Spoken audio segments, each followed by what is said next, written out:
अस्सलाम वालेकुम नाज़रीन, मेरा टीवी न्यूज़ में आवां सायरा सुमरो ऐं हिन बुलेटिन में मूं सां गॾु साथ ॾींदी प्रिया गुल। सभ खां पहिरीं हिकु नज़र हेडलाइन ते।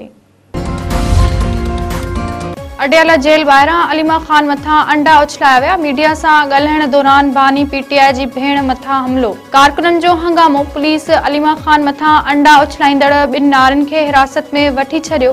वाक़े बैदि अलीमा ख़ान सहाफ़ियुनि जे सवालनि जा जवाब ॾियण बिना गाॾी में सवार थी रवानी। भारत बोर्ड जो वधीक हिकु वॾो वहिकिरो छॾण बाबति पाकिस्तान खे आगाह करे छॾियो। पाणी वसीलनि वारे वज़ारत पारां अलर्ट जारी। सतलज दरिया में हरेकी, फिरोजपुर ऐं गंडा सिंध वटि इंतिहाई मथां दर्जे जी बोड। रावी दरिया में बि हेड सिंधनाई, हेड कादरपुर ऐं चन्नोट वटि वॾे दर्जे जी बोड बरक़रार। चनाब दरिया में 4 जारी। बंद टुटण करे वधीक समय ॻोठ ॿुॾी विया। सूबे अंदरि 49 ॼणा फौत थियण, 38 लख ऐं 92,000 माण्हू मुतासिर थियण जी तस्दीक।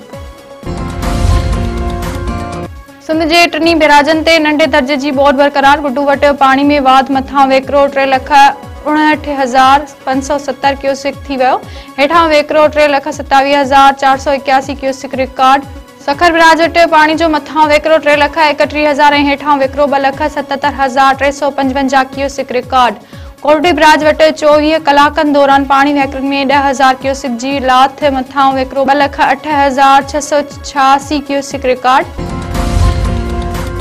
सिंध ऐं पंजाब समेत मुल्क में चौमासी जे बरसातनि जे 10 सिलसिले जो अलर्ट जारी। पंजाब जे मुख़्तलिफ़ ज़िलनि में 6 खां 9 सेप्टेम्बर ताईं वसकार जी अॻकथी। सिंध में बि सुभाणे खां 9 सेप्टेम्बर ताईं बरसात जो इम्कान। कराची, थरपारकर, उमरकोट, मीरपुर ख़ास, सांगड़, खैरपुर, मटियारी, टंडोलियार ऐं ॿियनि इलाइक़नि में वसकार जी अॻकथी। मौसमियात खाते मूजिबि कराची में 8 खां 10 सेप्टेम्बर ताईं गजगोड़ सां तेज़ बरसात पइजी सघे थी। हेठां वारनि इलाइक़नि में पाणी बीहण ऐं अर्बन फ्लडिंग जो ख़दशो आहे। एसयूपी सदर सैयद ज़ैन शाह ख़िलाफ़ जामशोरे ज़िले में 2 धारदार केस दाख़िल। लोणीकोट थाणे ते सरकार जी फरियाद में M9 मोटरवे ब्लॉक करण जे FIR दाख़िल। केस में सैयद ज़ैन शाह समेत 3 खां 35 अणॼातल माण्हू नामज़द। कोटड़ी थाणे ते बि सैयद ज़ैन शाह समेत 20 खां 25 ॼणनि मथां धरणो हणी रोड ब्लॉक करण जो केस दाख़िल।